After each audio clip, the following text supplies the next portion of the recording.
Arrancamos. Bueno, buenas tardes. Tanto tiempo.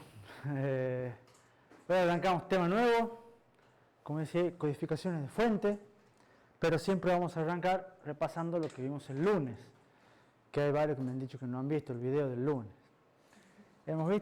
Habíamos terminado la clase anterior viendo cómo se codificaba un código de Hamming para detección de errores.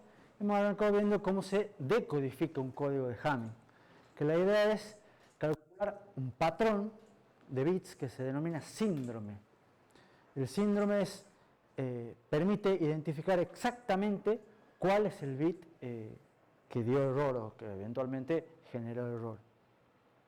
Por suerte, el síndrome se calcula no solamente con la misma matriz de posiciones con la que se genera el código, sino inclusive de la misma manera. O sea, es el mismo algoritmo que, aplicado para el mensaje total, o sea, ya incluyendo la paridad, permite obtener el síndrome.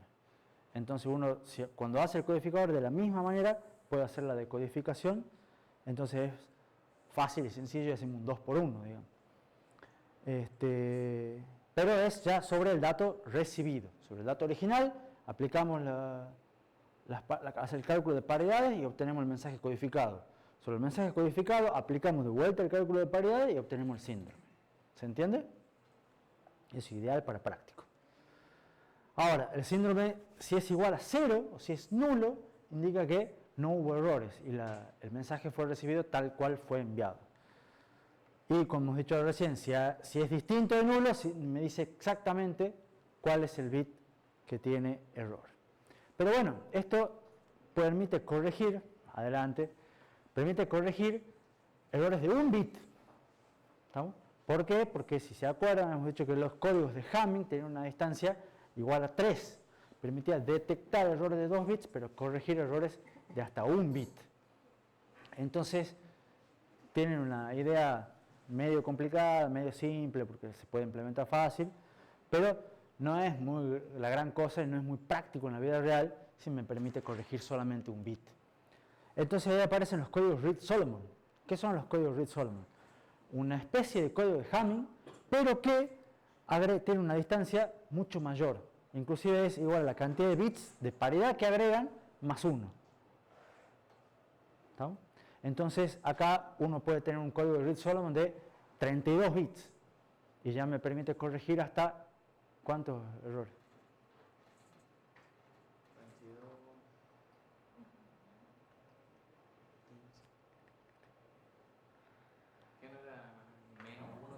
D menos 1 sobre 2, por ahí andaba 15 bits. Si me decía 16 también estaba bien.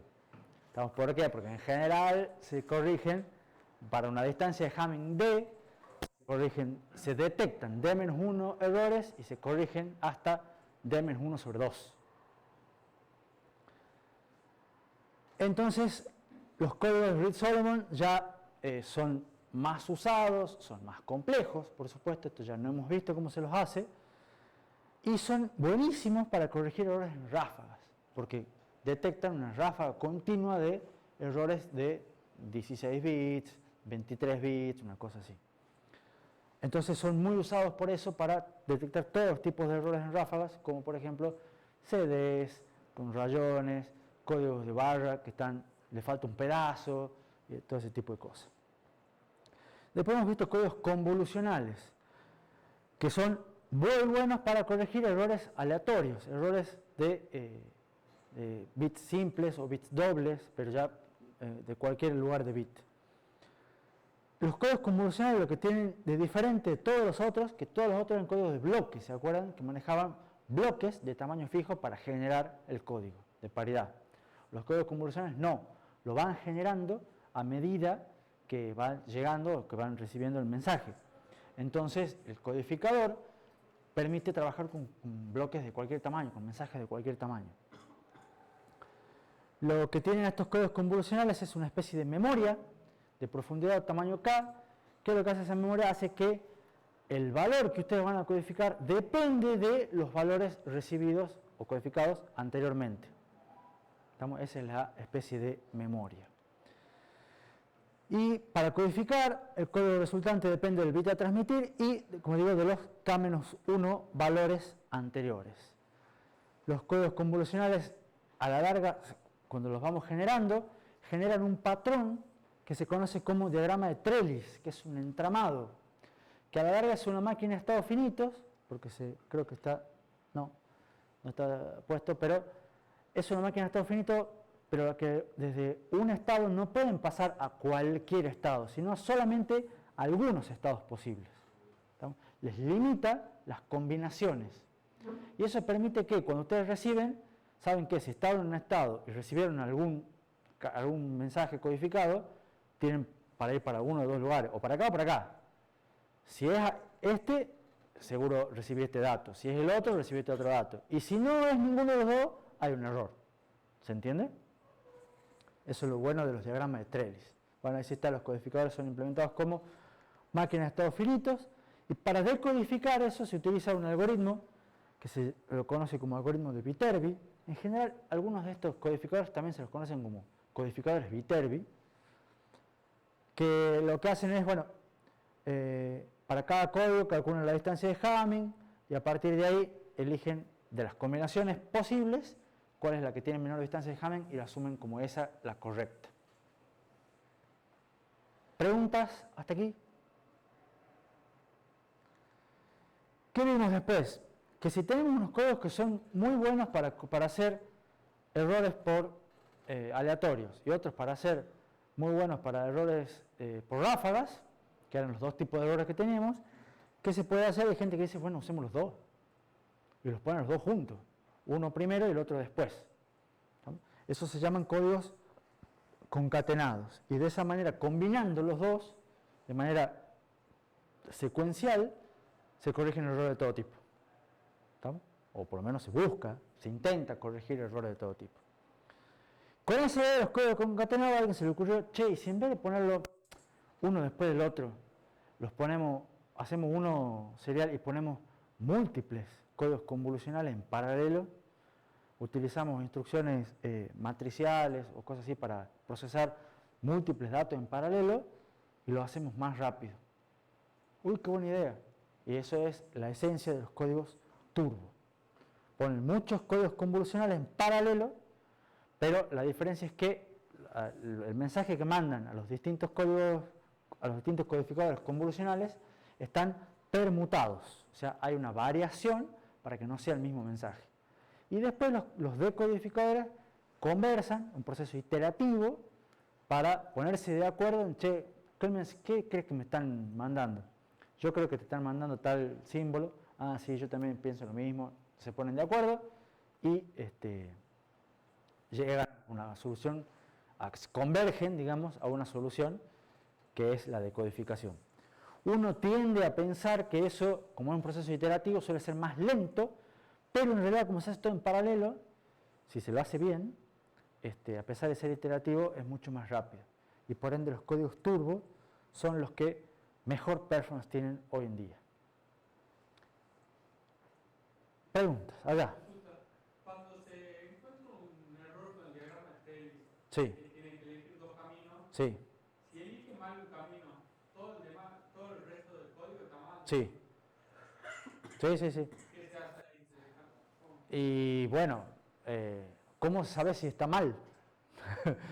¿Cómo te vas a dar cuenta si está mal? La idea es que vos, estos códigos también, cuando yo los mostré, que tenían el ejemplo que vimos, que tenía un n igual a 3, te permitía corregir errores de hasta 1 bit.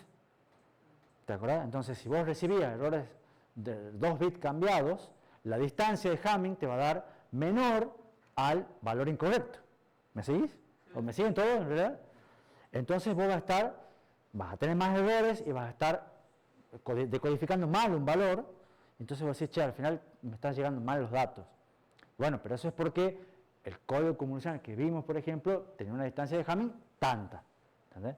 Entonces vos querés mejorar eso, aumentar la distancia, aumentar n, entonces poné más valores posibles, y cuando vos tengas valores posibles, por ejemplo, si en vez de tener 3 bits, tenés 5 bits, ¿entendés?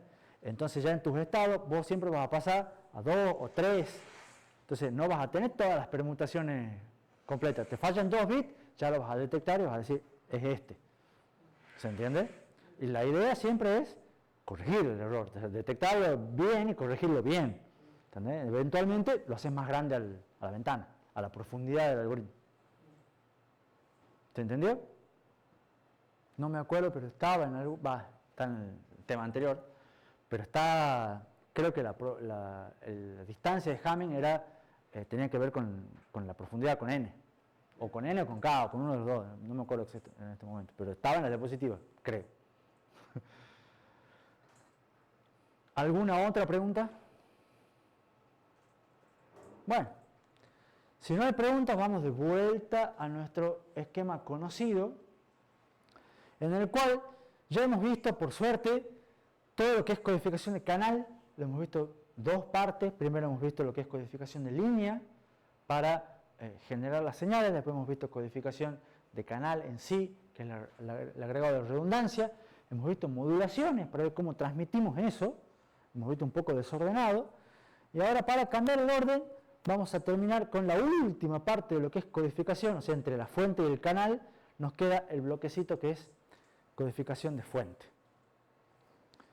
Y antes de ver con eso, antes de hacer una especie de auto-spoiler, ¿a alguno le suena el término codificación de fuente?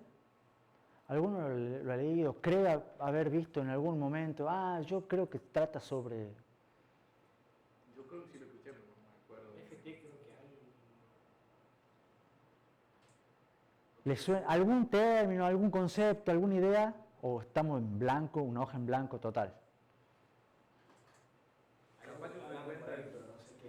Bueno, todo lo que es codificación de fuente es, quizá peco de exagerado, ¿no? Pero no sé si es lo más usado de todos los diagramas eso, digamos. Porque ya van a ver que lo usan muchísimo y todos los días, en todo momento prácticamente. ¿Qué es la codificación de fuente? La codificación de fuente, la idea que trata de hacer es extraer la información que quiere mandar la fuente, porque fíjense, la codificación de fuente es lo primero que está después de la fuente. Entonces está pegadito a la fuente, no al canal, y trata de decir, che, fuente, ¿qué es lo que estás tratando de transmitir? Trata de extraer la información y trata de representarla, usualmente en un alfabeto binario. Es la primera codificación que hay. Se realiza antes que la información sea transmitida o eventualmente almacenada. Es previa a las codificaciones de línea y previa a las codificaciones de canal. Es el paso primero, apenas cuando tenemos un mensaje, vamos por ahí. Y el objetivo, así, general, como dice ahí, es eliminar ineficiencias o redundancias en la información provista por la fuente. Entonces ahí puede decir, lo primero es decir, momento, la codificación del canal que hemos visto agrega redundancia, lo que estamos viendo hasta recién. Agregamos bits de paridad. Y esto lo que hace que es previo, me quita redundancia. Entonces yo ¿qué quiero hacer? ¿Agregar o quitar redundancia? Quiero hacer ambas cosas. Esto que está primero, lo que quita es redundancia de la fuente, de la información. Para ahí generar un mensaje que en principio va a ser más compacto. ¿Estamos? Para ese mensaje compacto, después lo agrandamos y le agregamos redundancia. ¿Para qué? Es un gil, quita primero para agregar después. ¿Pero para qué le agregamos después? Para corregir errores de la transmisión. ¿Se entiende? Esto le quitamos para hacer un mensaje más chico, para transmitir menos bits, llamémosle. ¿Estamos? ¿Para qué? Y después lo agrandamos para que cuando los tramitamos, que sabemos que el canal me va a introducir errores, yo los pueda corregir. ¿Se entiende la idea? Entonces, quitamos redundancia, un tipo de redundancia de la fuente, y después agregamos redundancia, otro tipo de redundancia, con otro fin. ¿Siguen la idea? Y yo he dicho una palabra que es la clave recién, que fue una especie de spoiler, pero lo que se busca es comprimir el mensaje. Estamos dado un mensaje que emite la fuente, queremos transmitir la misma cantidad de información, pero con menos bits, más chico. ¿Se entiende? Entonces, la codificación de fuente se la conoce popularmente como compresión de datos. Y son técnicas muy utilizadas en todo lo que es imágenes, audio, video, texto. Cuando están mandando un mensaje por WhatsApp, están haciendo esto. Algunas o varias de estas, digamos, según qué es lo que manden, digamos. ¿Estamos? Supongo que el término compresión de datos sí lo han escuchado alguna vez. O por lo menos alguna idea. Sí. ¿El cifrado de información tiene algo que ver con la codificación de datos? En general el cifrado es otra rama, o sea, la codificación de fuente es una mezcla de dos cosas, de lo que es transmisión de datos, porque nosotros lo vemos dentro del ámbito de transmisión de datos, y de lo que se conoce como teoría de la información. ¿Estamos? ¿Cómo decir? El cifrado de datos tiene que ver con teoría de la información y tiene que ver con esto, con codificaciones, pero tiene que ver con seguridad. Entonces va en el medio. Para el mensaje que vos lo mandás codificado, pero no con la idea de que sea más corto, sino con la idea de que nadie me lo entienda, más seguro. Entonces, en otros lados, por ejemplo, hay unas materias que son no transmisión de datos como lo vemos nosotros, sino teoría de la información. Entonces ven codificación de fuente y cifrado, y ven criptografía y ese tipo de cosas que nosotros no vamos a ver. ¿Estamos? Pero están ahí, se mezclan. Lo que es un programa de compresión, ya sea WinRAR o WinZip, Sí, señor. sería una especie de codificación de fuente para que No es una especie, es exactamente codificación de fuente. ¿Estamos? De hecho, vamos a tratar de verlo y no sé cómo van a renegar ustedes en el laboratorio dentro de 10 días, digamos. Pero probablemente con cosas por el estilo. Digamos. ¿Estamos? Entonces, ¿qué es lo que vamos a ver? Vamos a ver una introducción a la compresión de datos. ¿De qué se trata?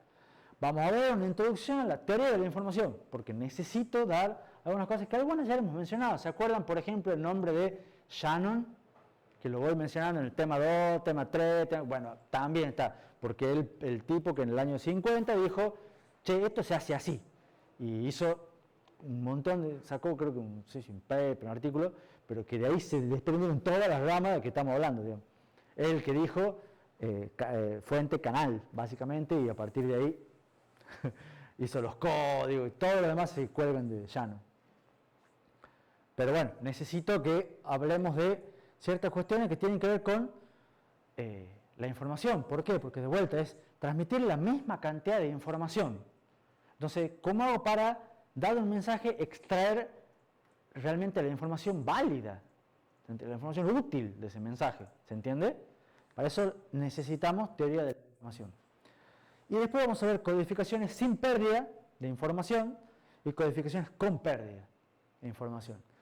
La sin pérdida, vamos a ver en general dos grandes tipos, que son códigos de Huffman y códigos de directorio.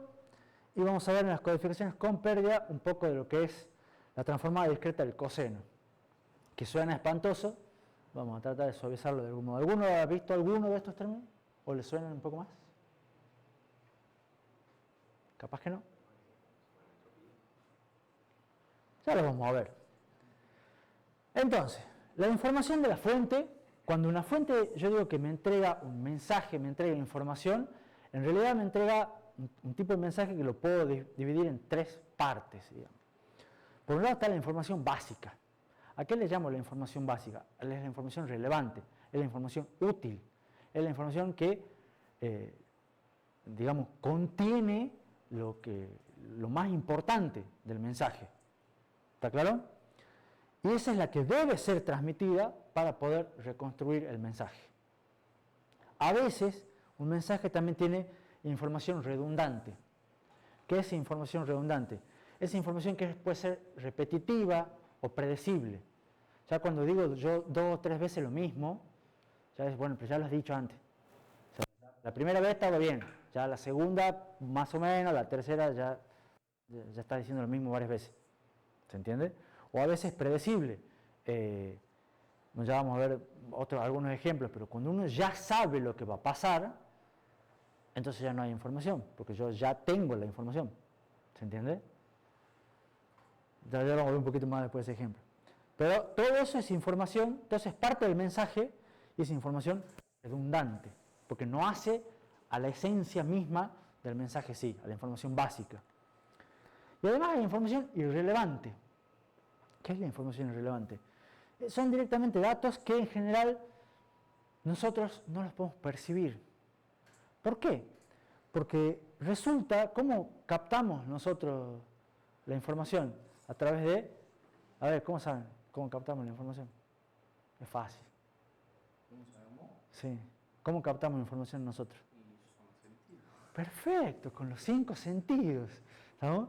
Entonces tenemos, si usted tiene algún niño en jardín de infante, sacaban el toque, digamos. ¿Cómo? Y pensaba en jardín. Claro, digamos, porque de ahí es como empezamos a recibir información. Y los 5 sentidos, vista, oído, etcétera, son analógicos, no vamos a entrar en muchos detalles cómo funcionan, pero funcionan con ciertas limitaciones. Entonces, en realidad nosotros vemos, y cuando vemos algunas cosas. ¿Estamos? Hay mucha más información en una imagen, todo que nuestro cerebro decide no procesar, o no quiere procesar, o no puede procesar. ¿Estamos? O lo mismo con el oído. El oído capta un montón de cosas, pero ustedes ya deben saber, hay un rango de frecuencias que son audibles. ¿Estamos? Hay un rango de frecuencias más chico que no las escuchamos, y un rango de frecuencias más altas que no las escuchamos. ¿Estamos? Ese lo saben. ¿Estamos? Y lo mismo con el espectro de luz. Hay luz visible. Hay cierto rango de luz que no vemos para un lado y para el otro tampoco. ¿Estamos? Entonces, cuando uno va mandando cierto mensaje, por ejemplo, hay información, uno hace calcula una imagen o manda una señal auditiva, en realidad manda mucha información, pero el oído o el ojo, el cerebro, la filtra, de algún modo. ¿Estamos? Entonces la filtra porque no es relevante. Cuando nosotros transmitimos algún mensaje por algún medio de transmisión de datos o almacenamiento de datos, a veces esa información está, pero resulta que es irrelevante. ¿Por qué? Porque después no la vamos a poder ver igual, o no la vamos a poder escuchar, no la vamos a poder percibir. ¿Se entiende? Entonces es parte de la información, pero no nos cambia el mensaje. ¿Se entiende? Entonces, siempre, toda fuente de información va a transmitir esos 3 tipos de información. Y al identificar o clasificar, digamos, la información en esos 3 tipos, podemos hablar de, cuando queremos comprimir la información, va a haber 2 métodos de compresión, 2 técnicas, que son la compresión sin pérdidas de información, que en inglés se denomina lossless. Loss es pérdida, less es sin. Entonces, lossless es sin pérdida. Lo que hace es se transmite toda la información básica y también la irrelevante. Porque por más que no sea relevante, no podemos percibir, es parte del mensaje, la transmitimos igual. Lo que se le saca es la información redundante. ¿Está? Y a su vez tenemos la forma de compresión con pérdidas, que es lossy. Que es directamente que se pierde, es la que genera pérdidas. ¿Por qué subjetivamente? Porque ya vamos a ver que hay pérdidas y pérdidas. ¿Me entendés? O sea, hay como los memes, digamos. Vos podés hacer, bueno, me estoy adelantando un poquito, digamos, pero la idea es que vos podés hacer una especie de con pérdida y capaz que decir, che, pero yo la veo igual. ¿Me entendés? Entonces decís, bueno, comprime un poco más. Decís, sí, la verdad que también la veo igual, y comprimir un poco más, ¿me entendés? Y decir, no, ya la verdad que está un poco distinto. Bueno, a ver, probamos un comprimir un poco más, no, ya la verdad que no se distingue nada. Entonces, ¿hasta qué punto vos estás dispuesto a perder información con tal de ganar compresión? Entonces, ahí hay un juego. Entonces, eso ya depende de la aplicación, el mensaje que quieras transmitir, etc. Siempre eso va a ser subjetivo. ¿No? En ese caso no se habla específicamente de la redundancia y la irrelevancia. Digamos, ¿qué pasa con eso? No se manda lo irrelevante y lo redundante. Porque en general acá depende de hasta dónde quieras sacar. Vos primero sacas lo irrelevante, después sacas lo redundante y después empezás a sacar lo básico. Claro. ¿Entendés? Depende hasta cuánto te quieras quedar, entonces va a pasar, o puedes dejar algo de redundante, algo de irrelevante, pero empezar a sacar a lo bruto y ahí ya depende de tu aplicación, si decís, no, esto ya se distingue o no se distingue, este sigue siendo mi mensaje o ya no, ¿me entendés? Y fíjate, dice, a la larga, ¿qué es lo que pasa acá? Esto es pérdida porque lo importante es que se elimina parte de la información básica. O sea, acá no dice qué pasa con lo irrelevante y lo redundante porque en general es lo que tendemos a sacar primero. Pero además de sacar eso, sacamos lo que es información básica. ¿Estamos? Entonces, el mensaje se reconstruye. Y cuando uno se reconstruye el mensaje, sabemos que va a tener errores. El tema es si esos errores nos importan o no. ¿Se entiende? Por ejemplo, esto es muy clásico con, bueno, después muestro un poco de ejemplos con audio y con video, pero con texto, que no tengo en las diapositivas, pero capaz que alguno sabe, o ya comenté creo en una clase, que uno puede escribir una oración cualquiera, pone en el pizarrón, y yo empiezo a sacar algunas letras aleatorias. Saco, o sí, depende cuán salvaje sea, pero uno agarra una oración y empieza a sacar letras. Una oración que tenga, qué sé yo, 100 caracteres, le saco 10. Estoy seguro que todos ustedes igual pueden leer la oración. Pero, les faltan 10 letras, pero la pueden leer igual. ¿Estamos? Y si les saco 20, también la van a poder leer. Había ilusiones ópticas famosas que ponían frases así en varios renglones y las últimas palabras, las primeras palabras de las oraciones las sacaban. Y como uno tiene, no sé, ya de mucho leer, Exactamente. Lee de corrido y leen incluso las palabras. Sí. Y hay otras también que dicen que lo de cambiar las permutaciones de las letras, siempre y cuando mantengas la primera y la última en el orden correcto, se lee igual. Pero más allá de eso, acá lo que estoy diciendo es, ustedes pueden quitar letras de un libro, ¿estamos? Y lo van a leer igual. Pueden sacar varias letras de esta, o sea, yo, qué sé yo, tapo acá, tapo 3 letras seguidas, o tapo, qué sé yo, acá, ORM, y ustedes dicen, debe decir información. ¿Se entiende? Entonces, se comen un pedazo y ustedes leen igual. Entonces, pero después, ustedes saben que dice información y lo entienden, pero ¿dice información? No, ya no. ¿Se entiende? Entonces, ahí están perdiendo información. ¿Tiene alguna ventaja el método de forma? Y por supuesto. ¿Cuál es la ventaja? Esta. No, no está, una antes. Acá. Transmitir la misma cantidad de información, pero utilizando menor cantidad de bits. Si vos querés transmitir, qué sé yo, un archivo de 2 GB. Pero si yo te lo comprimo en, qué sé yo, 500 megas. Lo vas a transferir más rápido. Vas a tardar menos tiempo, vas a usar mejor el canal.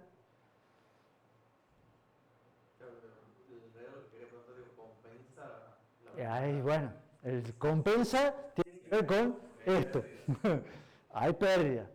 Entonces, hasta cierto punto va a decir, me sirve. Y hasta cierto punto va a decir, no me sirve. Depende de lo que te lleva después de descomprimirlo. Depende de lo que lleve a descomprimirlo, depende de varios factores que lo vamos a ver un ratito. ¿Estamos? No sé si todo depende, pero esto es muy sensible a la aplicación. De hecho, aguantamos un momento. Acá vamos a ver, ¿dónde está? No, enana de antes. Bueno, en general, lo que yo decía que todas estas técnicas se usan para cualquier fuente, cualquier mensaje. ¿Estamos? Pero se lo usa, por ejemplo, casos más típicos son texto, audio, imágenes y video. Son los 4 usos más comunes. ¿Estamos? Y ahora, los algoritmos que funcionan para texto no funcionan para audio. O los algoritmos que funcionan para audio no funcionan para video. ¿Se entiende? O sea, son todos algoritmos distintos. ¿Por qué? A veces uno sabe. Porque son informaciones distintas, transmiten cosas diferentes, de manera diferente, con características diferentes, entonces requieren algoritmos diferentes. ¿Está? Que la idea es que la base de los algoritmos es parecida, entonces yo les voy a mostrar la base. Ahí también entra en juego, quizás, capaz que no entiendo mucho, ¿no? Pero lo que serían los codecs. Por supuesto. ¿Estamos? ¿Qué es la diapositiva siguiente? Ya tengo spoiler acá. Entonces, los dispositivos o programas, porque esto se hace mucho por software, encargados de la codificación de fuente, se los llama, o que también es compresión de información, son codificadores o compresores. Los que decodifican son decodificadores o descompresores. ¿No te digamos bien? Normalmente van juntos, porque el que codifica también decodifica y viceversa. Entonces esto recibe el nombre de codificador decodificador. Y como es muy largo, se le llama codec. Y ese es un término que sí deben haber escuchado. ¿No? Cuando empiezan los famosos códecs de video. Y ahora, hay distintos esquemas de codificación con distintos parámetros y distintos compromisos. ¿Por qué? Porque depende de la naturaleza del mensaje a transmitir, la naturaleza de la fuente, ¿estamos? La naturaleza depende del grado o factor de compresión que se busca, depende de la capacidad de cálculo necesaria para la codificación o decodificación. Lo que planteaba recién Joaquín, o no sé si era Mauro, no, Joaquín creo que era, bueno, no importa, alguno de los dos, era que, bueno, ¿qué pasa? Yo, por ejemplo, quiero transmitir un archivo grande de 8 GB, ¿estamos? Entonces yo lo puedo comprimir para transmitirlo más rápido, perfecto, pero a ver, si yo transmito el archivo de 8 GB me demoro 3 horas, 8 horas, supongo, para hacerlo más simple, ¿estamos? 1 hora por giga. Pero yo no, lo comprimo, lo voy a comprimir en 1 giga, entonces voy a demorar 1 hora en transmitirlo, perfecto, pero ¿cuánto demora en comprimirlo de 8 GB a 1 GB? 12 horas, entonces no conviene, ¿se entiende? Porque si demoro 12 horas en comprimirlo, más 1 hora en transmitirlo, más 12 horas en descomprimirlo, me demoro mucho más. ¿Estamos? Entonces, ¿lo comprimen? Sí. ¿Vale la pena? No. Transmitirlo así nomás va a utilizar más el canal, pero va a llegar más rápido, que es lo que uno quiere, transmitir el dato más rápido. ¿Se entiende? Entonces, por eso depende de un montón de cosas. Y está acá también otro factor importante, es la cantidad de distorsión introducida. Entonces, a veces, en caso de compresiones con pérdidas, ustedes quieren transmitir una foto. Bueno, la comprimen. O sea, si ustedes sacan una foto con la cámara del celular, ¿estamos? La foto de la cámara del celular, la guardan y ocupa 8 megas. ¿Estamos? Y la mandan por WhatsApp al amigo, el novio, voto. ¿Cómo le ha ido en el laboratorio? Lo dejamos ahí nomás. Cuando la mandan por el celular, ¿qué es lo que hace WhatsApp? La comprime y le manda una imagen de 100K. ¿Estamos? Ahora, la pregunta, ¿valió la pena o no valió la pena? Y si queda calidad de imagen, no. Normalmente, sí, vale la pena. ¿Por qué? Porque era para mandarle la foto de lo que estoy comiendo, de la selfie con, no sé, para mostrar dónde estoy. Exactamente. Exactamente. Entonces, para la función que cumple WhatsApp, que es mandar rápido, que ustedes vean, etcétera, y todo lo demás, está re bien la compresión que hace. ¿Estamos? Ahora, ¿ustedes quieren editar una foto recibida por WhatsApp para ponerla como póster, gigantografía? No. ¿Estamos? Para eso no es bueno. Quédense con el original. Y de hecho, saquen una foto con más calidad todavía. Ahora está incluido la opción de mandar archivos más grandes, si no me equivoco. Sí, puede ser que va cambiando. Por eso, pero de vuelta, todo eso va a introducir una cierta cantidad de distorsión. La distorsión es aceptable o no, depende del que lo recibe, de si le gusta o no, mándamela de vuelta.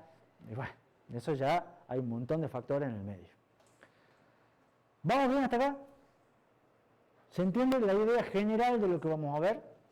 Bien. Entonces vamos a falta un par de diapositivas para empezar a dar más ejemplos de lo que son compresiones sin pérdida y compresiones con pérdida. Las compresiones sin pérdida, como dije recién, no pierden información, no deben perder información. ¿Estamos? Ese es el objetivo de las compresiones con pérdida. Son procesos que son reversibles. ¿Estamos? Y eso es una característica importantísima y básica de las compresiones sin pérdida. ¿Por qué? Porque se usan, por ejemplo, para mandar un archivo de PowerPoint. Entonces usted, o un práctico, usted le quiere mandar un práctico de transmisión de datos a un amigo, entonces ¿qué hacen? Bueno, supongamos que lo hacen en Word, yo no lo haría, pero supongamos, y después lo quieren enviar por algún método más rápido, entonces lo comprimen. ¿Estamos? Entonces se envía más rápido, se envía más fácil, ¿y qué es lo que tiene que pasar en el receptor, en el amigo que lo recibe? Cuando lo descomprima, ¿qué tiene que recibir? Exactamente lo mismo. Porque si no recibe exactamente lo mismo, no sirve. ¿Está claro? Sí, un ejemplo, es un ejemplo. ¿Estamos? Entonces, se utiliza la compresión sin pérdida ¿para qué? Para archivos, para códigos. ¿Estamos? Todo lo que es, mucho de lo que es texto, en general, maneja compresión sin pérdida. No. Va a algunos, pero no es lo más común. Entonces, en general, lo que se hace, como habíamos dicho, era se elimina la información redundante. ¿Cómo?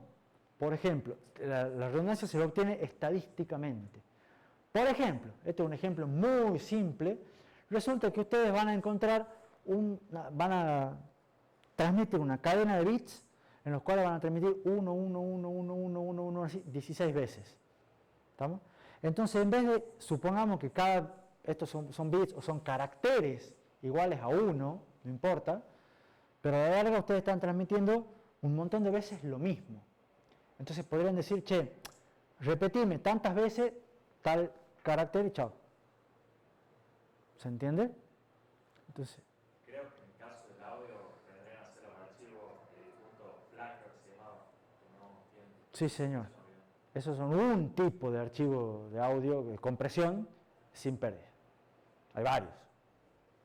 ¿Estamos? Pero se entiende la idea esta de más o menos contar las repeticiones y en base a eso mandar la cantidad de repeticiones y el carácter o código que quiero transmitir. De esa manera se comprime. Y esto es una forma de ver redundancia. Por ejemplo, otro ejemplo que podemos ver es la misma diapositiva que están mostrando ahí. Si yo tuviera que comprimir esa diapositiva, ¿ustedes qué creen? ¿Tiene mucha o poca redundancia de ese tipo? Muchísima. ¿Por qué? Porque todo esto es blanco. Entonces, todo esto no tiene nada de información. ¿Estamos? No tiene nada. Hay todos los bordes, acá hay un poquito, acá hay un poquito, pero la mayoría de la diapositiva, si ustedes la ven con ojos grandes, es en blanco. ¿Estamos? Como diapositiva. ¿Estamos? Entonces, ¿qué es lo que importa? Son algunos caracteres sueltos, que hasta inclusive los podría comprimir un poco más. ¿Estamos? Pero esto yo podría decir, che, tengo acá todo un renglón en blanco. Entonces no me pongas nada, no me transmitas el renglón en blanco, o los píxeles en blanco. Mostrarlo así nomás, tengo un montón de píxeles blancos.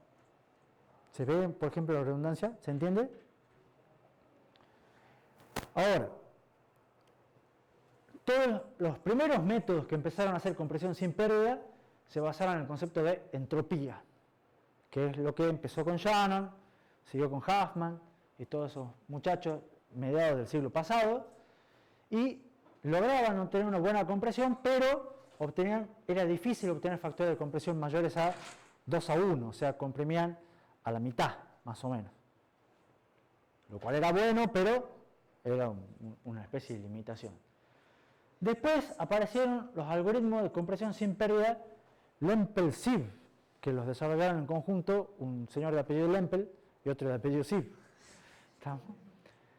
Y como es más fácil decirle LZ, además los ingenieros y todos los que estamos en computación nos encantan las siglas, entonces les pusieron LZ. Y usaron muchas variantes de los algoritmos, porque la idea básica era la misma y es buena, y de ahí usaron un montón de variantes. Todas las variantes en general están basadas en diccionarios, que son tablas. Construyen de algún modo una tabla y con esa tabla van generando el código. Por ejemplo, el algoritmo LZWE, que es una variante de los algoritmos de este tipo, se usa para las imágenes GIF. Todos conocen las imágenes GIF. GIF es un formato de compresión sin pérdida. Y hay otra variante que se llama Deflate, que también es parte de los LZ, aunque no tiene LZ, se usa con PNG. Todos conocen los PNG, o espero que conozcan los PNG. Y con los zip, todos los formatos de compresión zip o WinRAR, todo eso, utilizan alguna variante de algoritmo del tipo LZ, de compresión sin pérdida. ¿Estamos? Estos manejan factores de compresión ya más grandes, mayores de 2 a 1, pueden manejar 5 a 1, 7 a 1, o sea, un factor un poco más grande. Y después hay algoritmos más modernos que usan otros modelos probabilísticos y aritméticos, estos ya no los vamos a ver, que permiten alcanzar mayores niveles de compresión. Por ejemplo, para audio se usa FLAC, que mencionaba Leandro. ¿Alguno escuchó hablar del formato FLAC de audio? Bien ahí. Significa que su oído cree que logra distinguir. Por supuesto, depende del parlante también. Porque después de escuchar FLAC y poner un auricular que lo compra acá en el kiosco, en la librería, es una... Y si no, en video se usa el MP4 o el H.264. ¿Les suenan esos códigos de video? Sí. Bueno, estos ya son algoritmos de compresiones sin pérdida. Métodos de compresión sin pérdida. ¿Estamos? No pierden información. Por otro lado están las compresiones con pérdida. Entonces, esto, como les dije recién, tratan de ver sobre la manera en la que los humanos percibimos la información. Entonces acá les muestro dos imágenes que son elegidas a propósito. Una son imágenes de piedras en un estanque con agua. Que yo sé que el proyector no es de los mejores, la imagen, tenemos pérdida en el medio, todos los problemas, además están a una cierta distancia, pero hay una imagen que es comprimida y la otra no. ¿No? ¿Alguno se anima a agregar cuál es la comprimida? Porque más borroso. Menos píxeles.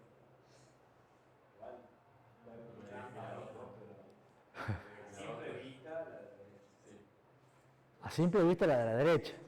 100% de porque está más cerca.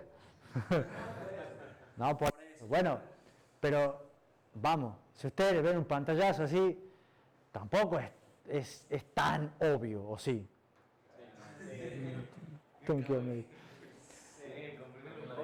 Uno distingue, ¿por qué? Porque ve las rayas acá, se distinguen ciertos píxeles. Los colores, los bordes. ¿Estamos? Pero mucha gente en ambas ve piedras. ¿Estamos? Y no dicen, más sí, se ve lo mismo. Así yo soy los anteojos. Bueno, no está tan mal, digamos. Claro. ¿Estamos?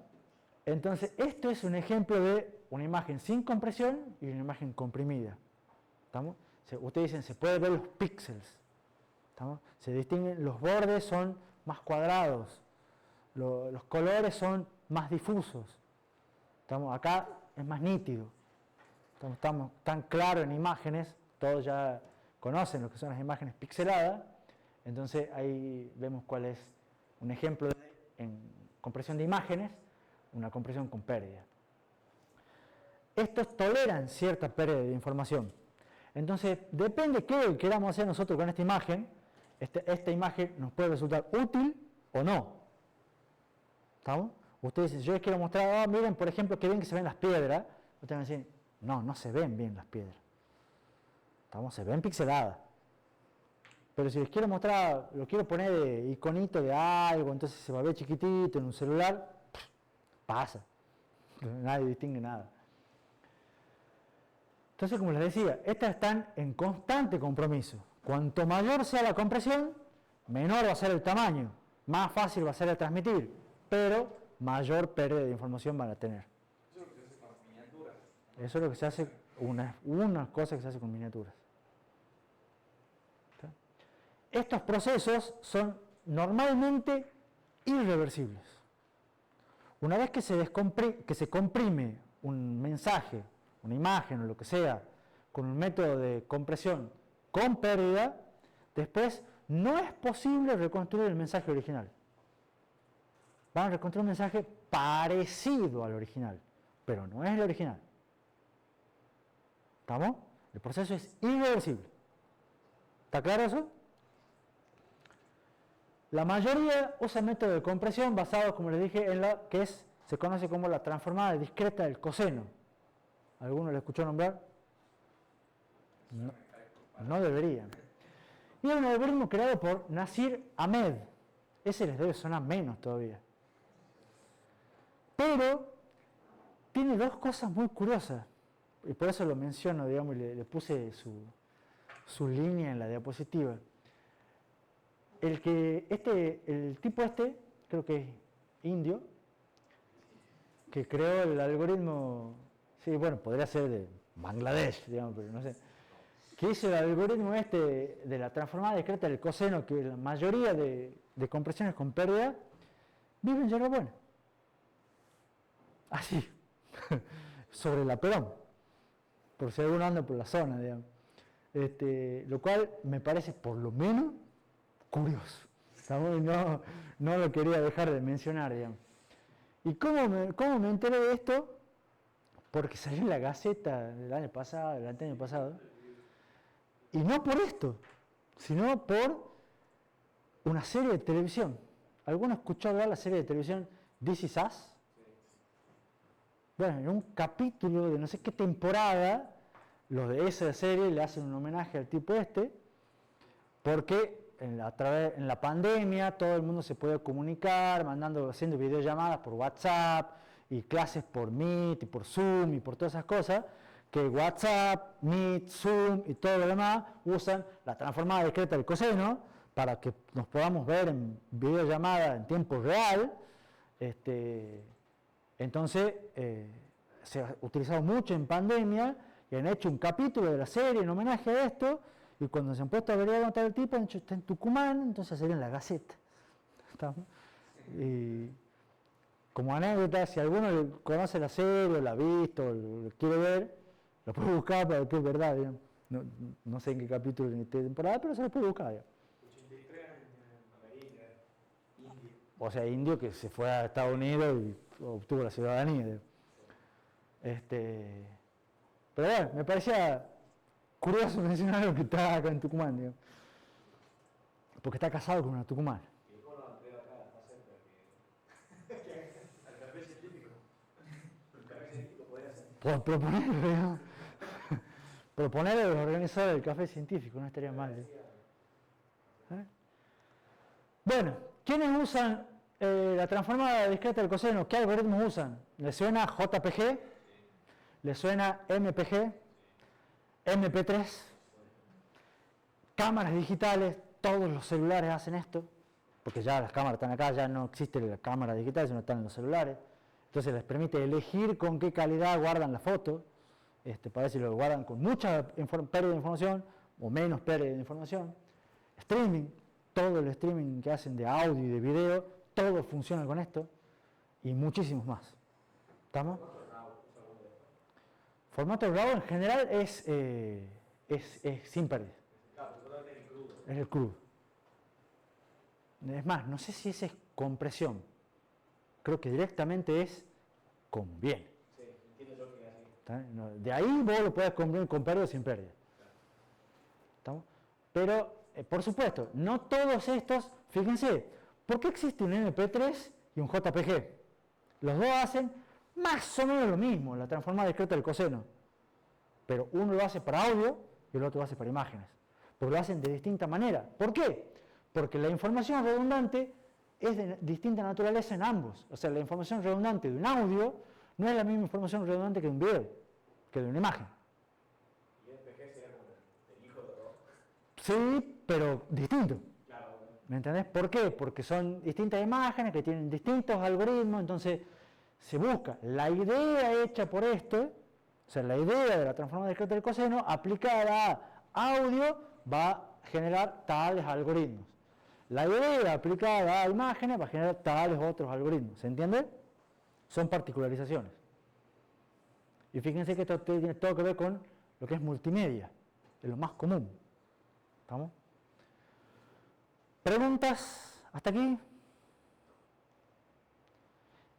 Lo que este tipo de compresiones con pérdida ya permite compresión muchísimo más altas.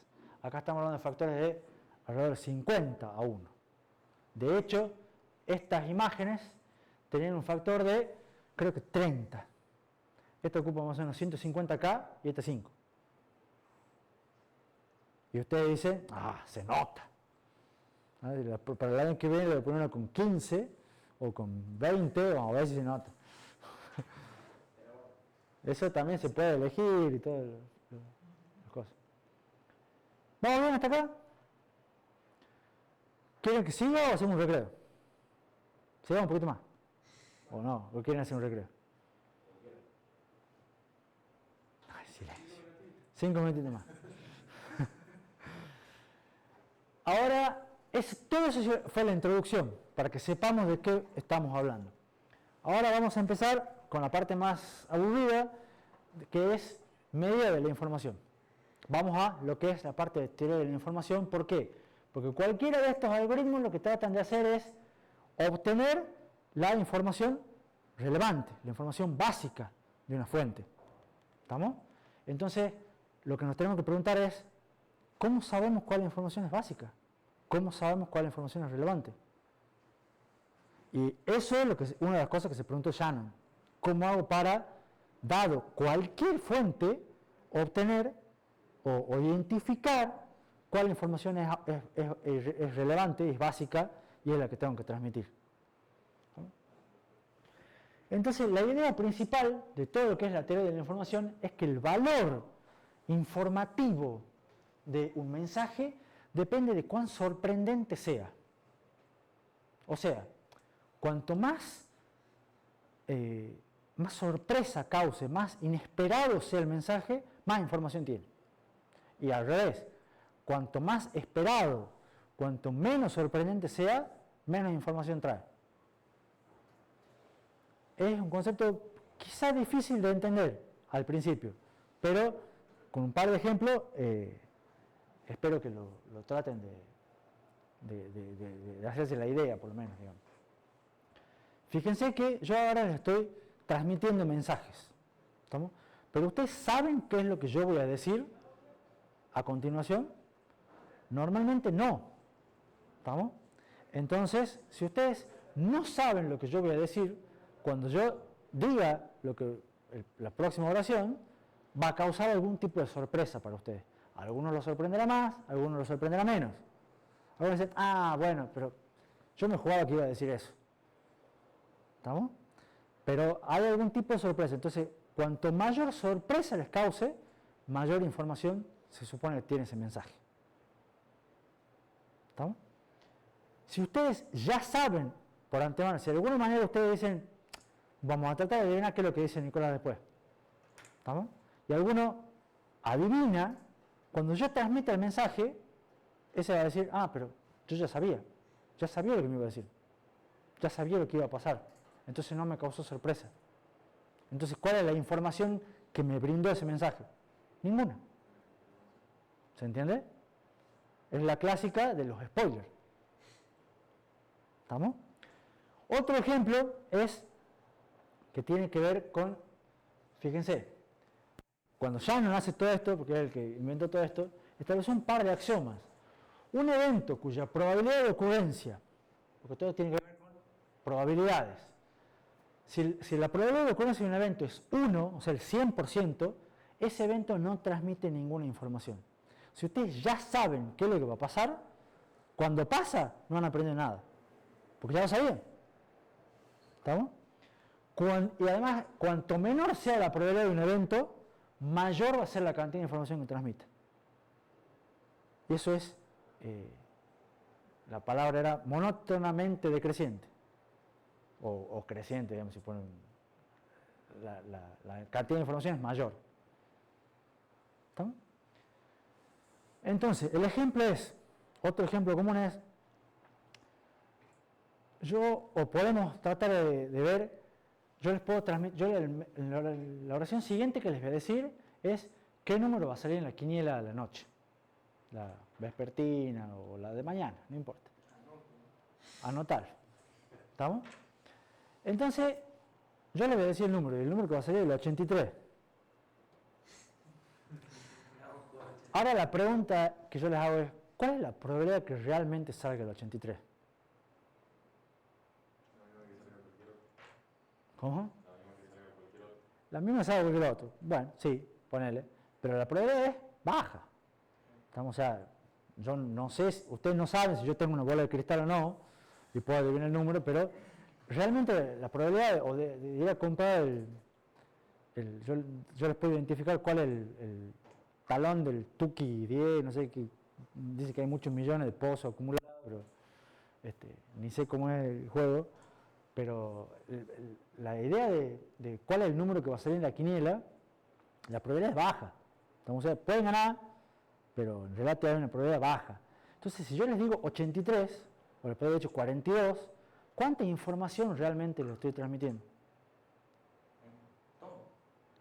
No, porque le estoy dando un número cualquiera. La información que te estoy dando es baja. Pero suponiendo que es correcta, va a ser una probabilidad muy baja, en cuyo caso está también un montón de números. Si yo realmente tuviera una bola de cristal y yo realmente supiera que el número que va a salir en la quiniela es el 83 y yo te transmito con un 100% de certeza, ¿estamos? O sea, te estoy dando la información segura, esa información es la probabilidad, digamos, de que ocurra. A ver, ¿cómo sería el ejemplo? Sí, por eso te digo, a ver, si yo te digo un número cualquiera, ¿estamos? La probabilidad que ocurra es baja. Pero si vos de algún modo, la información que te estoy transmitiendo es baja. O sea, la probabilidad es baja y a ver, me perdí. Pasa que no sé si es el mejor ejemplo, estamos tratando de... Sí. Sí, creo que el tema de los spoilers me pareció mejor. Porque, Puede ser, sí. o sea, en tal película dicen que va a salir tal personaje, pero lo dicen por internet, o lo dice alguien que trabaja en la película, o lo dice la misma gente que está armando la película. Claro. Ahí ya sería diferente, digamos. Por eso, cuando es más probable la ocurrencia del evento, cuanto más probable es, en menor información transmite. ¿Estamos? Después lo repasamos el ejemplo de la lotería, de quiniela. No me salió bien, digamos. Pero esa es la idea. Ahora, Shannon, como era matemático, se puso a ver cuál es la relación entre la probabilidad de ocurrencia de un mensaje, la información que transmite, qué tipo de funciones cumplían estos axiomas, y encontró que la información se puede expresar matemáticamente como el logaritmo negado de la probabilidad de ocurrencia. Entonces, la información es menos logaritmo, en general es base 2, porque estamos hablando de cosas binarias, de la probabilidad de ocurrencia de un evento. Cuanto mayor sea la probabilidad, menor es la información. Cuanto menor sea la probabilidad, mayor es la información. ¿Estamos? ¿Me siguen hasta ahí un poco? Ahora sí hacemos un break. Tuve fallido el ejemplo del cosa, de la lotería.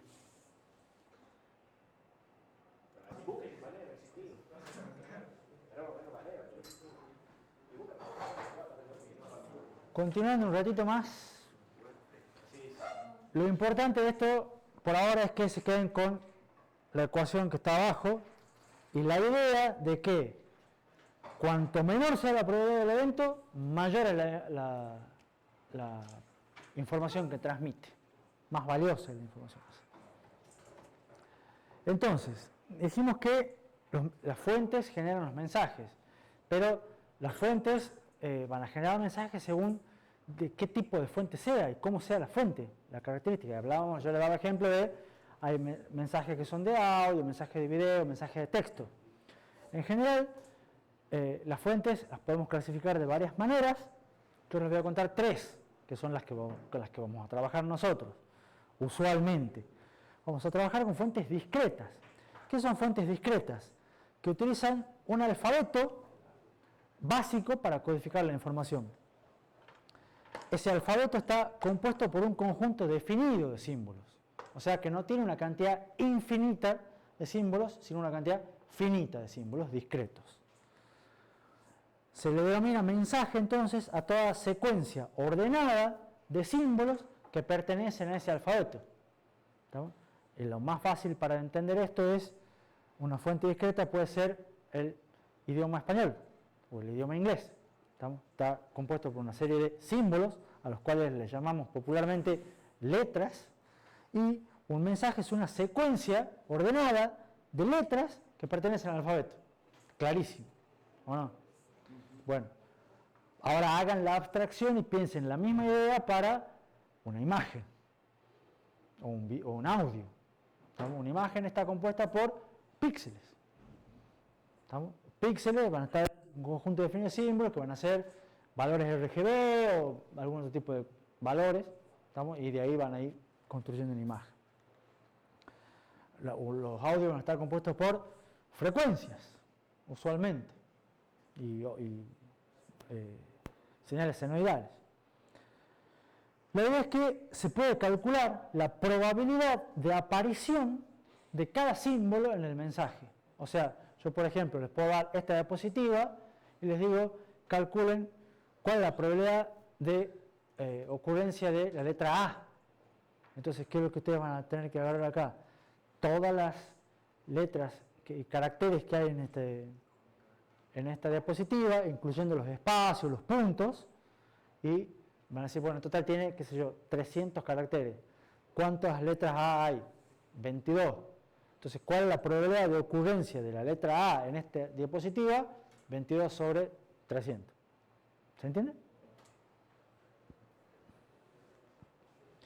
Entonces, un mensaje binario, cuando lo codificamos nosotros en binario, un mensaje, lo codificamos en bits, y el alfabeto está compuesto por solo 2 símbolos, ceros y unos.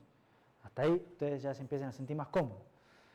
Si en los mensajes resulta que los símbolos se usan con la misma frecuencia, la probabilidad van a tener los 2 bits una probabilidad de 1/2.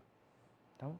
La probabilidad de ocurrencia en una tira larga de ambos es de 1/2, que es más o menos lo representamos así. La probabilidad de que sea 0 es 1/2, 0,5, la probabilidad de que sea 1 es 0,5. Pero puede ocurrir, por algún motivo, que alguno de los 2 símbolos se utilice más frecuentemente que el otro, porque resulta que la codificación es distinta, porque resulta que transmiten imágenes mucho más blancas que negras, lo que sea. Entonces, en realidad, esto ustedes van a transmitir ceros y unos, pero por el motivo que sea, o porque, por ejemplo, otro motivo típico, trabajan con procesadores de 32 bits. Todos conocen procesadores de 32 bits del tratador del partido. Guardan números de 32 bits, pero los números que guardan son 20, 4, más 1, menos 1. Son todos valores chicos. ¿Estamos? Entonces, esos valores chicos, usualmente, bueno, menos 1 es medio raro, pero los valores chicos van a tener muchos ceros.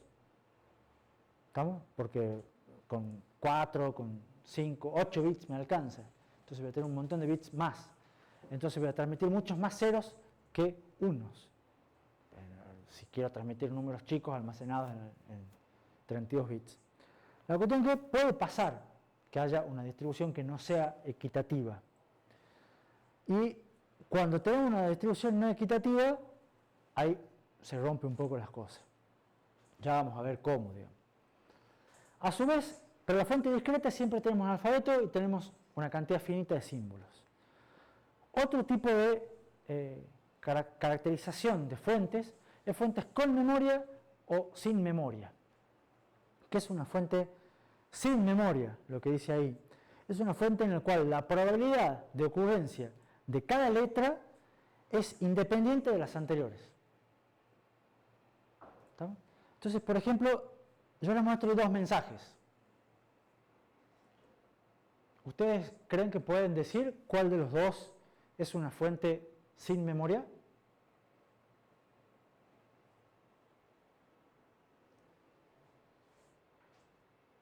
Les cambio la pregunta. ¿Estamos? Miren este de arriba, un mensaje, que a la larga una tira de 0 y 1, no importa en el orden. ¿Estamos? Yo les tapo acá un bit. Tapo ese. ¿Qué les tapé?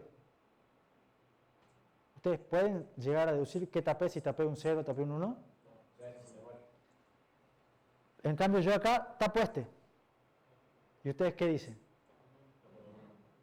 ¿Y cómo saben? ¿Estamos? Entonces, lo que me están diciendo acá, ustedes, es que este bit, ¿estamos? La probabilidad de que sea un 1 es más alta de que la probabilidad de que sea un 0. ¿Por qué? Porque en realidad yo veo que si este es un 1, este es un 1, este es un 1, este es un 1, y tengo una serie consecutiva de unos, me da la impresión de que hay un patrón. Y me da la impresión que el próximo va a ser un 1. ¿Se entiende? Entonces yo les tapo un bit y ustedes dicen, tapaste un 1. En cambio acá, no. Yo les tapo uno y ustedes dicen, no llegué a ver, no me acuerdo qué era. ¿Está? Esto es una fuente con memoria. Bueno, los extremos pueden ser, pero más allá de eso es que hay una dependencia, o sea que la probabilidad de ocurrencia de un evento está relacionada con los eventos anteriores. Eso es tener memoria para una fuente. Acá no. ¿Se entiende la idea? Miren ahí. A veces verlos con letras nos resulta más fácil. ¿Cuál es la fuente con memoria y la fuente sin memoria?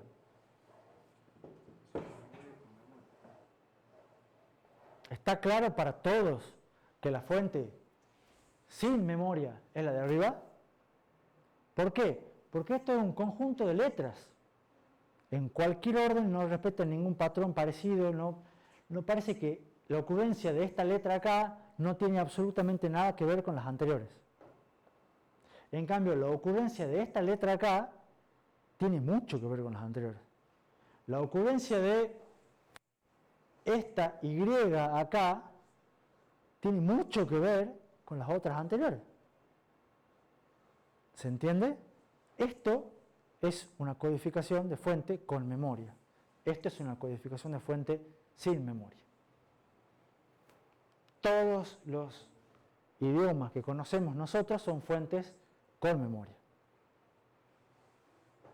¿Está claro? Después hay otra caracterización, la última de fuentes, es lo que se conoce como fuentes estacionarias o fuentes no estacionarias. ¿Qué es una fuente estacionaria? Cuando sus propiedades estadísticas no cambian con el tiempo. O sea que durante un intervalo de tiempo largo, las probabilidades de si es con o sin memoria, si es discreta o no es discreta, se mantienen. Por ejemplo, ¿ustedes cuál de las dos esas creen que es una fuente estacionaria? ¿Por qué? Me interesa. El patrón de cambio de 0 y 1 es muy parecido en los tres renglones, digamos. ¿Y en la de abajo cómo es? Y al principio hay muchos cambios de 1 y 0 y después hay como más salteados los cambios de 1 y casi después no hay. Lo que dice correctamente Tomás, no te voy a decir pichi en el micrófono, es que al principio esta parece ser una fuente sin memoria, donde tenés patrones alternados de 0 y 1, pero a partir de cierto punto empiezan a ser patrones cada vez más largos. Entonces acá la probabilidad de que ocurra un 0 es alta, porque parece que hay una especie de memoria, esto depende de los anteriores. Pero lo importante, más allá de que sea alta, es que acá es distinta que acá. ¿Se entiende? Entonces acá tiene ciertas características y acá tiene otras características. Las características cambian. Entonces si las características cambian, la fuente es no estacionaria. Si las características se mantienen iguales en el tiempo, la fuente es estacionaria. ¿Estamos? Nosotros después en general vamos a ver que trabajamos con fuentes estacionarias discretas sin memoria. Va a ser lo más común, sin memoria. Porque no vamos a trabajar con idiomas conocidos. O sea, vamos a convertir estos idiomas conocidos en otra cosa. Todo eso es lo que estudió Shannon, entre otras cosas. Definida una fuente discreta, sin memoria, estacionaria, ¿para qué las definimos? Para poder calcular la entropía. ¿Qué es la entropía? La entropía es, recordemos primero, en función de la probabilidad de ocurrencia de un símbolo, se puede calcular la información transmitida por cada símbolo. Y eso ya lo hemos visto antes. La información era menos el logaritmo de la probabilidad. ¿Estamos? Bueno, ahora, a partir de la información de cada símbolo, se puede calcular también la información de un mensaje. Porque el mensaje es una secuencia de símbolos. ¿Se acuerdan? Entonces, la información del mensaje la consideramos como la probabilidad, considerando como probabilidad la frecuencia de aparición del símbolo en el mensaje. Entonces ahora tenemos la frecuencia de aparición del símbolo en el mensaje y la información del símbolo. Eso me sirve para calcular la entropía de un símbolo, el promedio entre la información que es P de X, la probabilidad de ocurrencia del evento, y la información que transmite ese evento. ¿Estamos? Lo multiplican y hacen la sumatoria para todos los símbolos y obtienen la función h de x, que creo que la habíamos mencionado un par de veces, que es la función de entropía dentro de lo que es teoría de la información. Ya vamos a ver que esto se calcula fácil, porque además este i también tiene p, es el menos logaritmo de p. O sea, esto es p por logaritmo de p. ¿Se acuerdan? El L log n, ese tipo de cosas, es función conocida. Entonces la entropía del mensaje es, para una fuente discreta, estacionaria y sin memoria, es igual a la longitud del mensaje por la entropía de cada letra. Esa es otra ecuación que la vamos a usar bastante. Por ejemplo, y vamos a ver si me están durmiendo o no. Supongamos que tenemos un mensaje discreto, transmitimos bits 0 y 1 y la probabilidad de ocurrencia de cada símbolo es 0,5. Estamos en la mitad. ¿Cuánto es la información que transmite cada símbolo? Entonces ahí calculamos la información de que el símbolo sea un 0, va a ser menos logaritmo base 2 de la probabilidad de que sea un 0. ¿Cuánto es la probabilidad de que sea un 0? 0,5. Esto da 1. ¿Estamos? Compruébenlo con la calculadora si quieren. La probabilidad de que sea 1 obviamente es la misma, entonces ahí cada símbolo transmite un valor de información igual a 1. ¿Cuánto es la información promedio o la entropía? Bueno, la entropía es la sumatoria de P de X por I de X. Entonces, ¿cuánto es la probabilidad de que sea 0? 0,5. ¿Cuánto es la información de que sea 0? 1. Y a esto le sumo la probabilidad de que sea 1 por la información de 1. Entonces a la larga tengo 1 medio por 1 más 1 medio por 1, 1 también. ¿Estamos? ¿Cuánto va a ser la información del mensaje? A la larga del mensaje va a ser la secuencia de símbolos. Entonces si yo tengo L símbolos, la secuencia, la entropía del mensaje es la suma de las entropías de cada símbolo. A la larga va a ser L por la entropía de promedio, la entropía de X. ¿Estamos? En este caso, como la entropía es 1, la entropía de todo el mensaje es L, la longitud del símbolo, la longitud del mensaje. ¿Se entiende?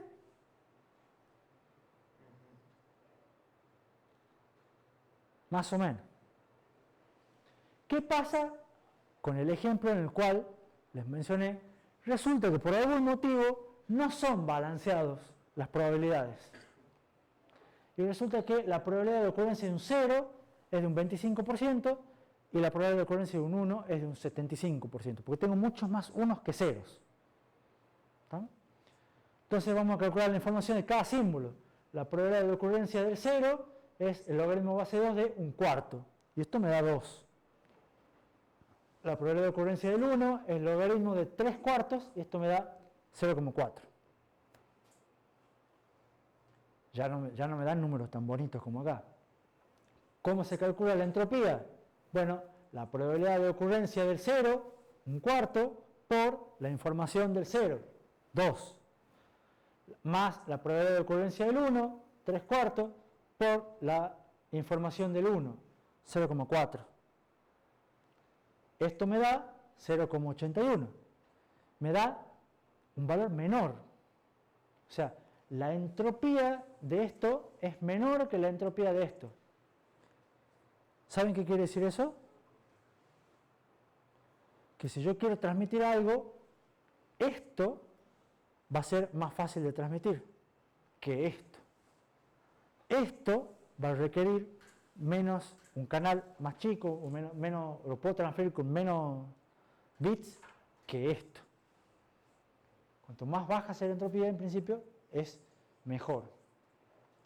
¿Cómo va a ser la longitud? Bueno, acá, dado un mensaje de este tipo, con L caracteres, va a ser 0,8 por L, porque lo multiplico igual.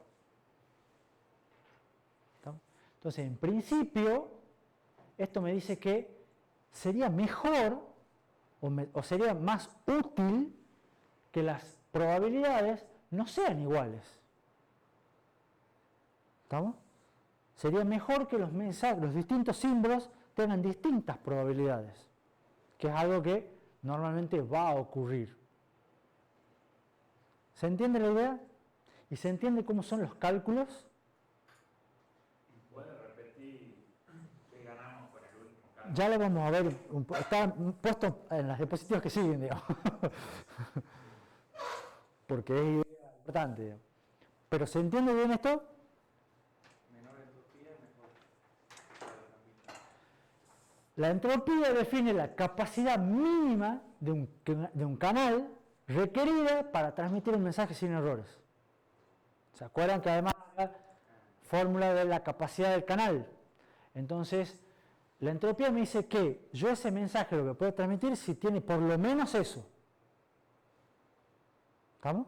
Por eso es cuanto más baja sea la entropía, mejor es. ¿Estamos? Se define la tasa de entropía de una fuente como el promedio de bits necesario para codificar sus símbolos, que es más o menos lo que hicimos acá, el promedio, de la probabilidad por la información. Y la entropía me impone un límite a los factores de compresión. Cualquier método de compresión de datos sin pérdidas debe tener una longitud de un código esperada mayor o igual que la entropía de la fuente. O sea, jamás ustedes van a poder codificar algo que sea menor que la entropía, porque la entropía es el mínimo. ¿Se entiende? Nunca van a poder hacer un código que transmita una información menor que la entropía del mensaje que quieren transmitir. La entropía es el mínimo, lo que pueden hacer es acercarse lo más que puedan al mínimo. Pero dice sin pérdida, o sea, con pérdida. Sin pérdida, con pérdida otra cosa. Con pérdida ya estás perdiendo información. Claro.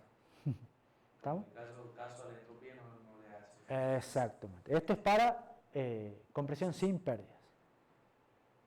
Esto es el teorema de Shannon sobre la codificación de fuente. Porque de vuelta Shannon ha hecho todos los teoremas iniciales de este tipo de cosas. ¿Se entiende la idea? Vamos a ver igual ejemplos, varios ejemplos. Entonces la idea es que cuando uno quiere hacer una compresión sin pérdida, el codificador lo que tiene que hacer es hacer dos cosas de manera secuencial. Primero, generar un modelo estadístico de la entrada. ¿Cómo es el mensaje que yo quiero transmitir? Para obtener las frecuencias relativas, las probabilidades de ocurrencia, la información que transmite, hacer todo un modelo. ¿Estamos? Una vez que tenga ese modelo, codificar, mapear los símbolos que yo quería en cómo los voy a transmitir, cómo los voy a codificar. ¿Se entiende? Primero es construir un modelo estadístico y después mapear los datos de entrada en una secuencia de símbolos. Y el mapeo usualmente se hace de manera que los datos más probables, o sea, los más frecuentes, producen una secuencia de símbolos más corta que los datos menos frecuentes. O sea, un código de longitud variable. ¿Hemos visto código de longitud variable? Solamente Morse que lo mencionado. Solamente el Morse que lo mencionamos. ¿Por qué? Porque he dicho, lo vamos a ver después. ¿No? Y llegó el momento. Los códigos de longitud variable son útiles cuando las letras de la fuente, del alfabeto de la fuente, no son equiprobables. O sea, la ocurrencia no tienen la misma probabilidad. Se suele asignar el código más corto a la letra más frecuente y el más largo a la menos frecuente. Por ejemplo, en el código Morse, como dice Leandro. Suponemos un ejemplo, y con este ejemplo una vez que tenemos nos vamos, porque no es corto tampoco. Tenemos una fuente que tenemos un alfabeto de 4 letras, A, B, C y D, no hay más. Son nuestras únicas 4 letras. Normalmente nosotros, ¿qué es lo que codificaríamos? Bueno, 4 letras en binario, ¿qué es lo que hacemos? 4, necesitamos 2 bits. Es lo más lógico para nuestro razonamiento. Entonces decimos que la A le llamamos 00, la B le llamamos 01, la C le llamamos 10 y la D le llamamos 11. Estamos todos felices y contentos. ¿Está claro? Bien. Resulta que en realidad en los mensajes que transmite esta fuente, la letra A, el carácter A, tiene una probabilidad de ocurrencia de 1/2, 0,5. O sea, la mitad de las veces transmito caracteres A. 1/4 caracteres B y 1/8 caracteres C y D. La suma de las probabilidades siempre tiene que dar 1, por las dudas. ¿Estamos? ¿Se entiende acá el planteo? Entonces, nosotros tenemos las letras, la probabilidad, nuestra idea original, la primera, esta codificación. ¿Estamos? Pero la realidad es que podemos generar cualquier tipo de código. Por ejemplo, podemos decir, le voy a decir un 1 para la A, 00 para la B, 01 para la C y 10 para la D. ¿Es válido? Ahí Angélica pone cara de, ¿por qué no? Bueno, sí, es una codificación. ¿No? O podemos ponerle 0 a la A, 10 a la B, 11 a la C, 111 a la D. ¿Es válido? Parece que sí. O podemos ponerle 0 a la A, 01 a la B, 011 a la C, 111 a la D. Todos son codificaciones válidas. Ahora, ¿cuál es mejor? ¿Estamos? O sea, ¿cuál creen que es mejor a simple vista? Esta. La inicial que todos pensamos es esta, pero ¿es la mejor? Habría que ver. ¿Cómo hacemos para ver? Calculamos la entropía. ¿Estamos? La entropía de cada una de esas codificaciones. Sí.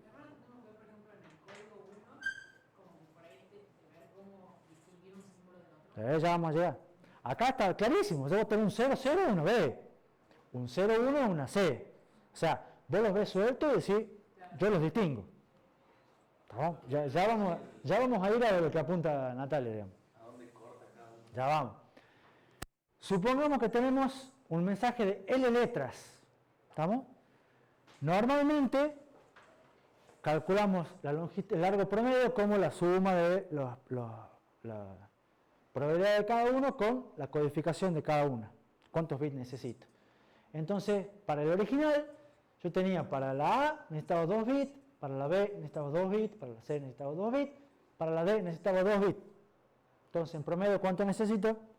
2 bits. Está clarísimo. ¿Estamos?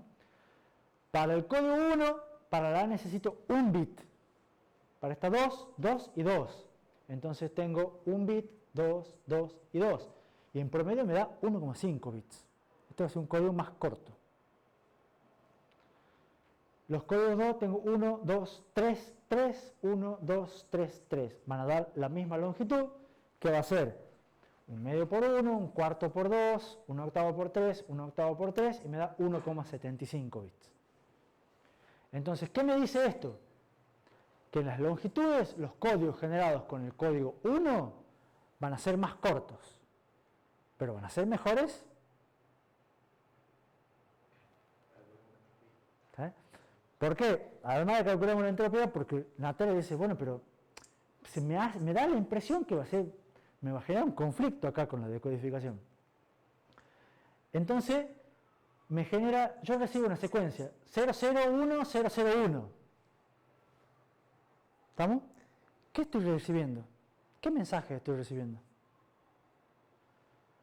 Para el código, ¿cuál está primero? El original. ¿Estamos? ¿Cómo hacemos? Recibo un 0. Ajá, no sé todavía qué pasa. Recibo un 0, es una A. ¿Estamos? Pongo una A. Recibo un 1, tengo que esperar un poco. Recibo un 0, es una C. Recibo un 0, no sé todavía. Recibo un 1, es una B. El mensaje es ACB. ¿Está claro? Y ahora la pregunta es, ¿la decodificación es única? Sí, es única. Con esta codificación, esta secuencia no puede generar otro tipo de mensaje. La decodificación es instantánea. Por instantánea me refiero a, ¿se puede decodificar a medida que se va recibiendo? Sí, lo acabo de hacer en vivo. ¿Estamos? Entonces, el código 0 me produce una decodificación única e instantánea y me genera ese mensaje. ¿Qué pasaría con el código 2? El código 1, perdón. El código 1, yo recibo un 0. Entonces digo, bueno, tengo una de estas dos. Recibo otro 0 y digo, tengo una B. Vamos bien. Recibo un 1. ¿Y qué digo? Y puede ser A o D. Puede ser A o D. Recibo un 0. Y puede ser o D o A y ya otro número, otra letra. ¿Lo ven todo el problema? En el código 1, cuando recibo el 1 puede ser A o D. Cuando recibo un 0 y digo, bueno, capaz que era la D, pero no estoy seguro, capaz que era una A y ya estoy empezando otra letra. ¿Está? Y después recibo otro 0. Entonces en realidad era una D y estoy empezando otra letra, o era una A, una B y estoy empezando otra letra. Y recibo, ya me perdí, no estoy, en el 1.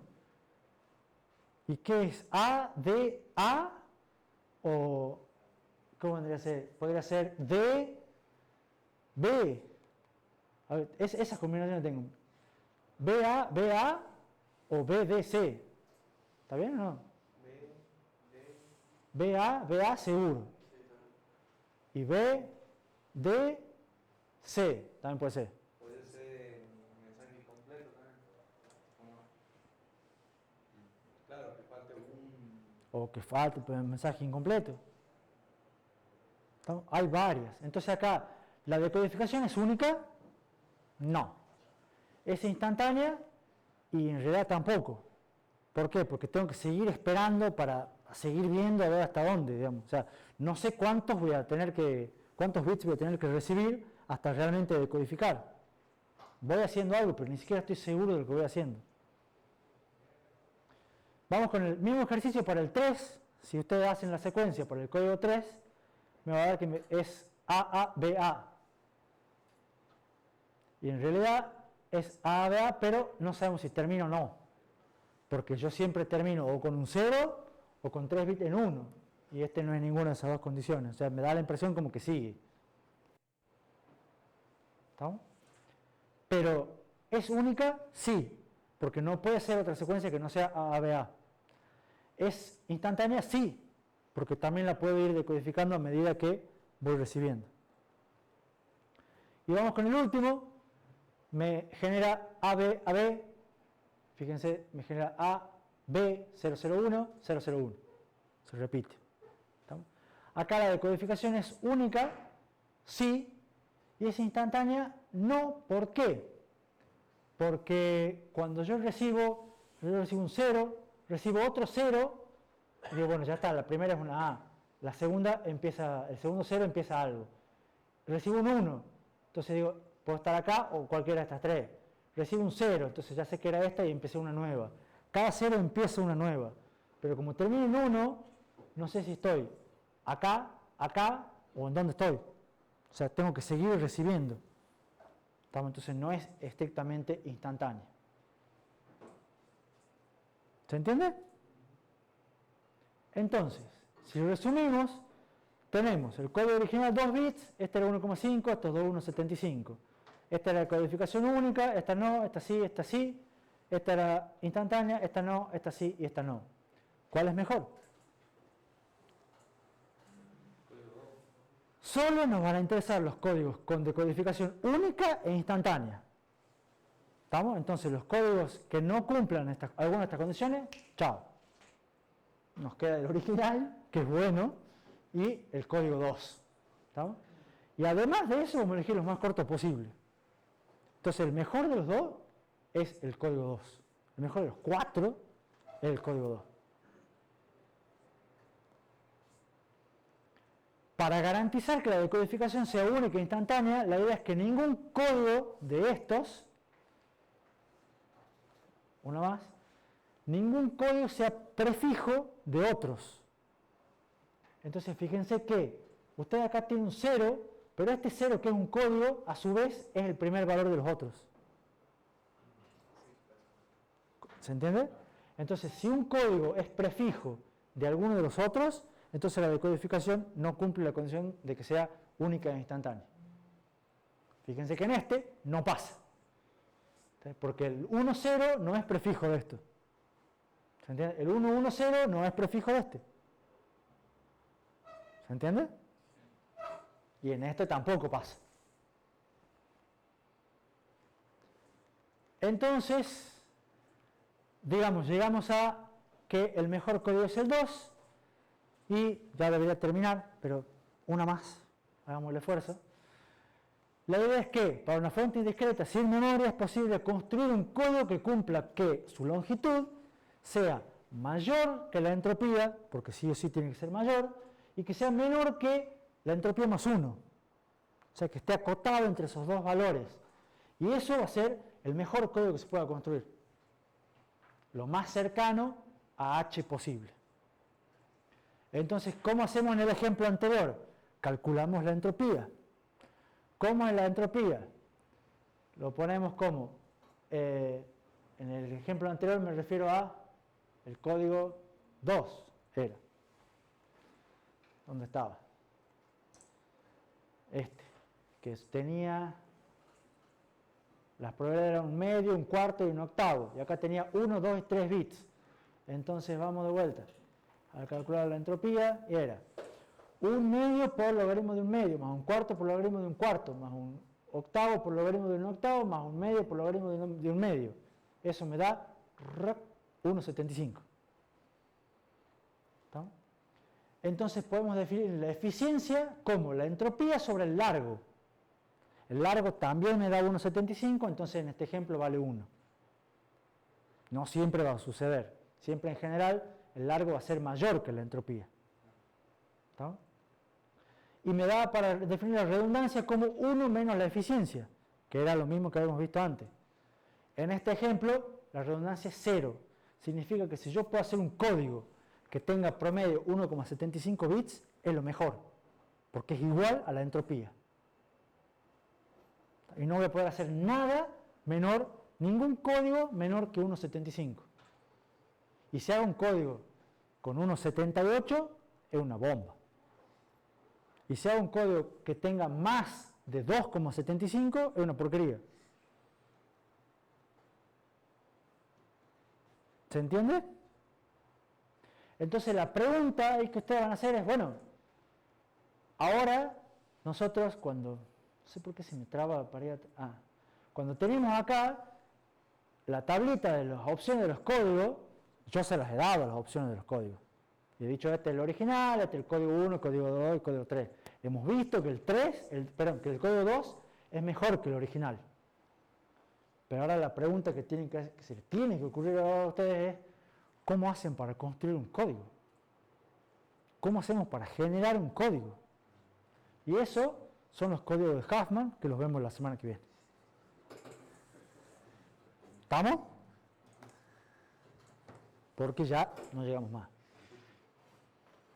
¿Se entiende la idea? Bueno. ¿Qué me queda por decirlo? El miércoles, el lunes tienen práctico, es el práctico de correcciones, de detección y corrección de errores a las 2. Y después tenemos clase a las 4, donde seguimos viendo compresión, arrancamos con código de Huffman. ¿Qué más? Este es el último tema que va antes del parcial. Eso no sé si ya lo había dicho. Entonces, terminamos este tema, van a tener otro práctico el lunes siguiente, y después el lunes siguiente creo que es el feriado, pero esa semana va a ser el parcial. ¿Profe? Sí. ¿Qué pasa que hay una zona decisiva de la última parte que es en medio y en vez de un octavo? D es un octavo. Es un medio, un cuarto, un octavo, y acá es un octavo. Sí, esos dos son octavos. Ah, sí. Bien ahí. Significa que entendió cómo era el cálculo.